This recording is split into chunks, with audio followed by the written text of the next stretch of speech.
গারোয়ান কাকা, আরে ও গারোয়ান কাকা, গারোয়ান কাকা বাড়িতে আছো?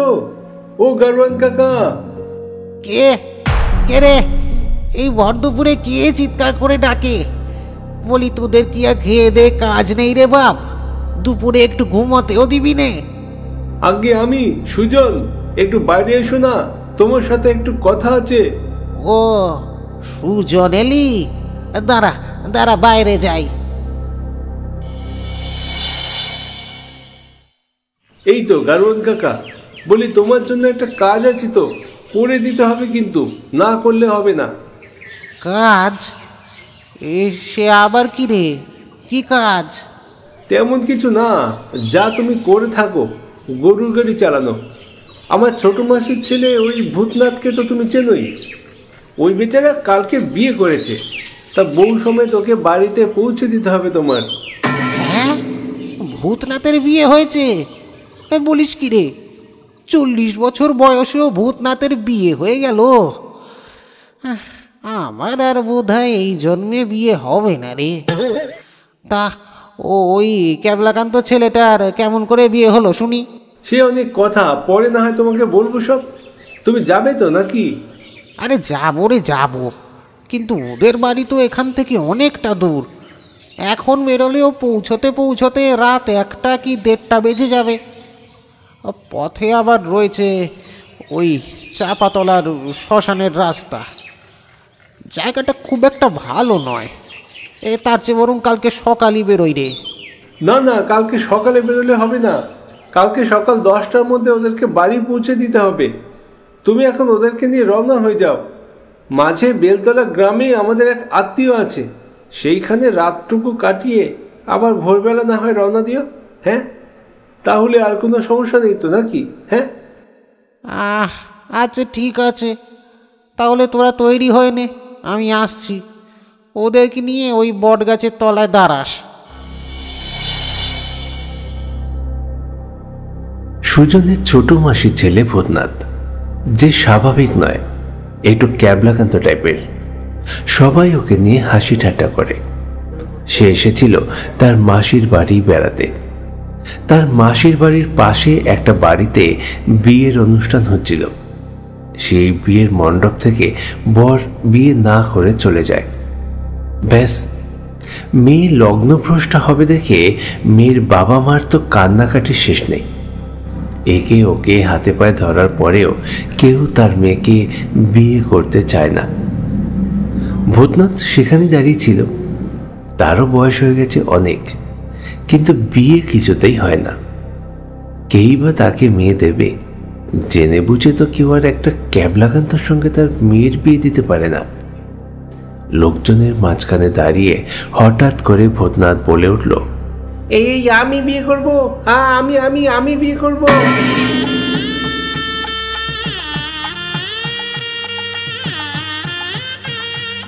ব্যাস, সঙ্গে সঙ্গে মেয়ের বাবা মা রাজি হয়ে যায়।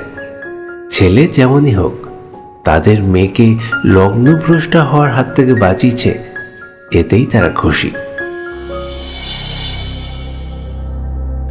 গারোয়ানের কথা মতন সুজন, ভূতনাথ ও তার স্ত্রীকে নিয়ে বটতলায় এসে দাঁড়ায়। গারোয়ানও গরুর গাড়ি নিয়ে সঙ্গে সঙ্গে সেখানে উপস্থিত হয়।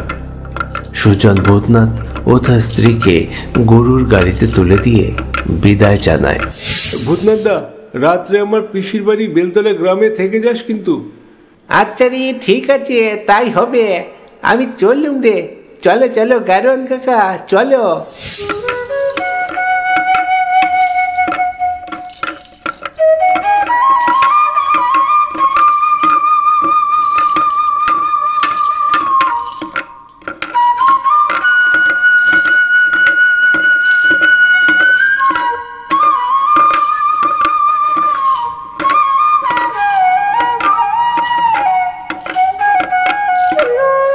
একটার পর একটা গ্রাম পার করে তারা এগিয়ে চলে তাদের বাড়ির উদ্দেশ্যে।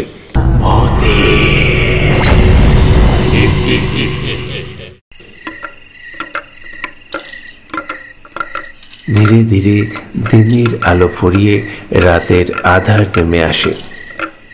একটানা গরুর গাড়ি চড়ে ভূতনাথের স্ত্রী চন্দ্রাবতীর কোমর ব্যথা হয়ে যায়।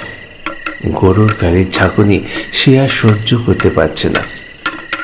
ও মা গো, বাবা গো, মরে গেলাম গো। এই গরুর গাড়ির ঝাঁকুনি যে আর সইতে পারছি নে। কোমরটা আমার একেবারে ভেঙে চুরে গেল গো। আরে সেই তো এই ব্যথা তো হবেই।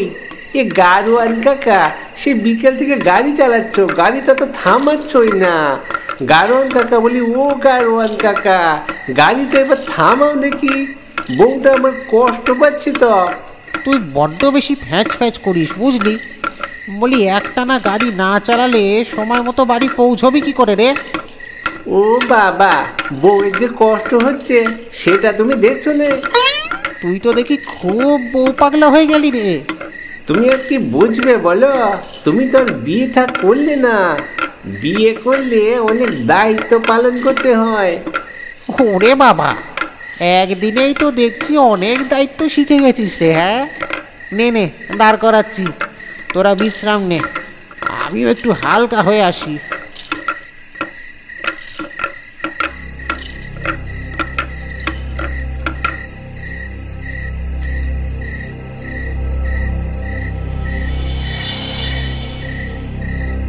অবশেষে গাড়োয়ান কাকা গাড়ি থামালো। চারিদিকে তাকিয়ে দেখলো এটা একটা বাঁশ বাগান। গাড়োয়ান কাকা হেঁটে হেঁটে বাগানের ভিতর দিকে গেল। ভূতনাথ ও তার স্ত্রী গাড়ির ভিতরেই বসে আছে, বিশ্রাম করছে।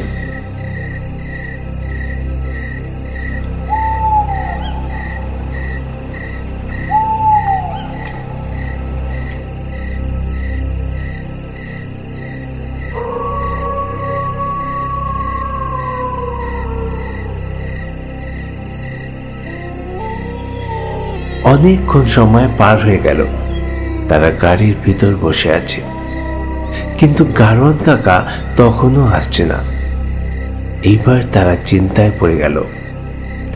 এই বাঁশ বাগানের ভিতর চুপ করে বসে আছে তারা, বেশ ভয়ও লাগছে। ভূতনাথ চিৎকার করে ডাকতে শুরু করলো, গাড়োয়ান কাকা, গাড়োয়ান কাকা,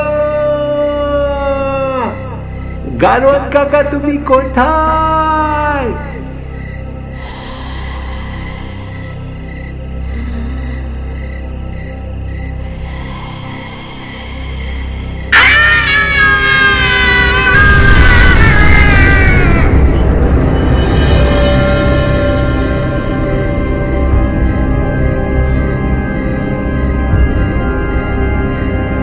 হঠাৎ একটা চিৎকার শুনতে পায় তারা। ভয়ে দুজনে কেঁপে ওঠে। ভূতনাথ গাড়ি থেকে নামতে চাইল, কিন্তু তার স্ত্রী তাকে নামতে দিল না।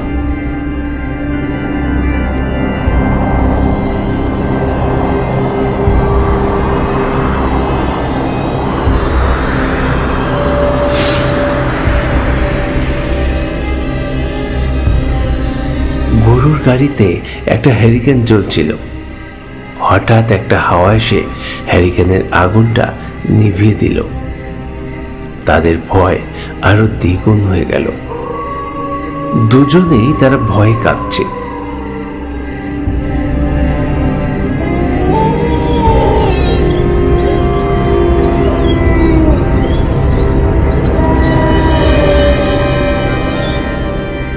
ঠিক এমন সময় দেখতে পায় গাড়োয়ান কাকা হেঁটে হেঁটে বাগানের ভিতর থেকে আসছে।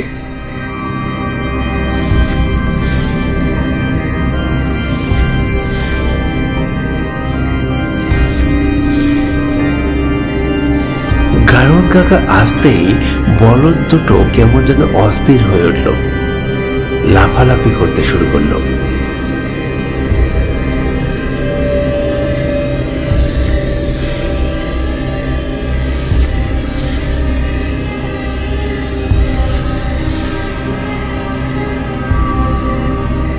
এতক্ষণ কোথায় ছিলে গারোয়ান কাকা? কেমন একটা ভয়ঙ্কর শব্দ হলো, শুনেছ?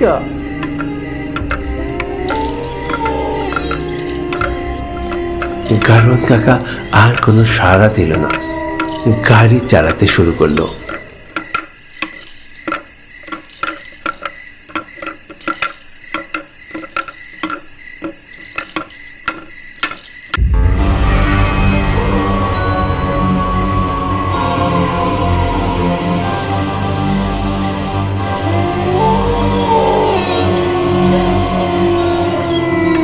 গারোয়ান কাকা বাঁশবাগানের ভিতর থেকে ফিরে আসার পর একটাও কথা বলছে না। ভূতনাথ তাকে অনেক কিছু জিজ্ঞাসা করার চেষ্টা করছে, বারবার তার সাথে কথা বলছে, কিন্তু কাকা একটাও কথা বলছে না। জোরে জোরে গাড়ি চালাচ্ছে। বেলতলা গ্রামের ভিতর সে না ঢুকে জঙ্গলের পথ ধরেছে। এই রাস্তা দিয়ে এগিয়ে গেলেই সেই ভয়ঙ্কর চাপাতলা শ্মশানের জঙ্গল। মানুষের মুখে শোনা যায় সেই শ্মশানের জঙ্গলে নাকি অনেক ভয়ঙ্কর ঘটনা ঘটে।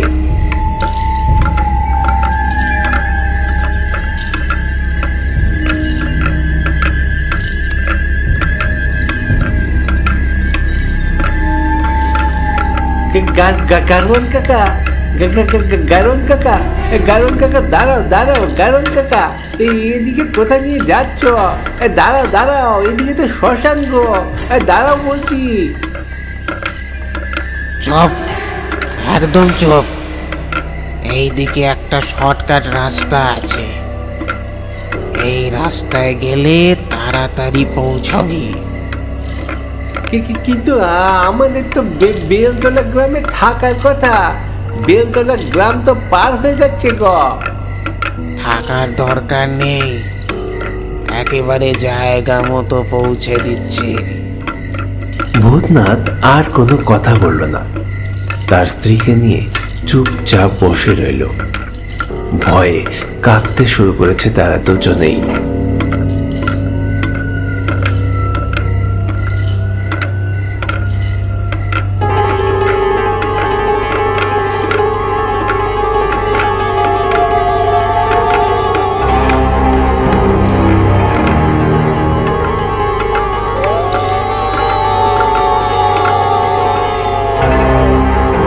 বেশ কিছুটা এগিয়ে যাবার পরে গারোয়ান গাড়ি দাঁড় করায়।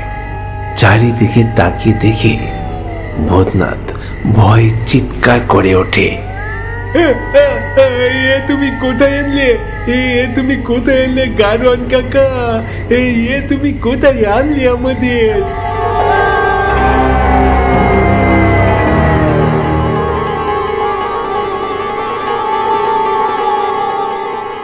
কেন রে, সঠিক জায়গাতেই তো এনেছি। ওরে বাবা গো, এই যে ভূতের ডেরা, ভূতের ডেরায় নিয়ে এসছে আমাদের। এইবার আমরা কি করব? আমরা কি করব এবার? চারিদিকে ছড়িয়ে ছিটিয়ে রয়েছে নরকঙ্কালের হাড়। নরকঙ্কালের মাথার খুলিগুলো এদিক ওদিক উড়ে বেড়াচ্ছে, চোখের মধ্যে যেন আগুন জ্বলছে তাদের।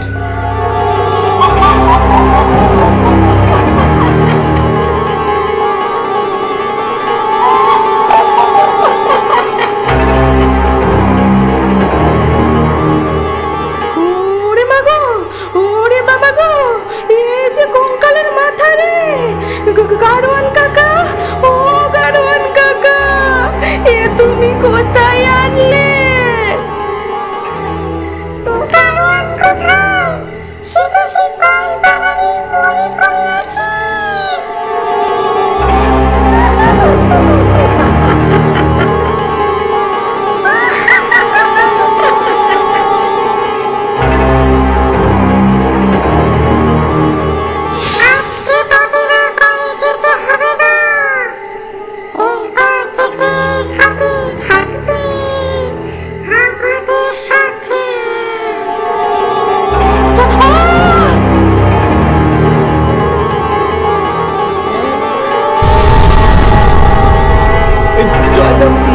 চন্দ্রাবতী পালাও পালাও, চন্দ্রাবতী লাভ মারো, পালাও।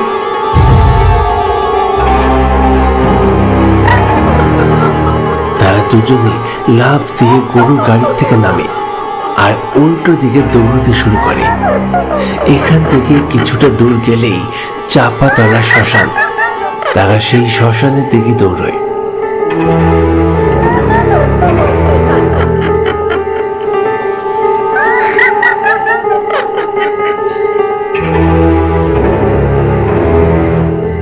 দৌড়তে দৌড়তে তারা পৌঁছে যায় সেই শ্মশানে। শ্মশানে থাকা একটি মন্দিরের সামনে তারা আশ্রয় নেয়। ভূতগুলো তাদের কাছে আর আসতে পারেনি।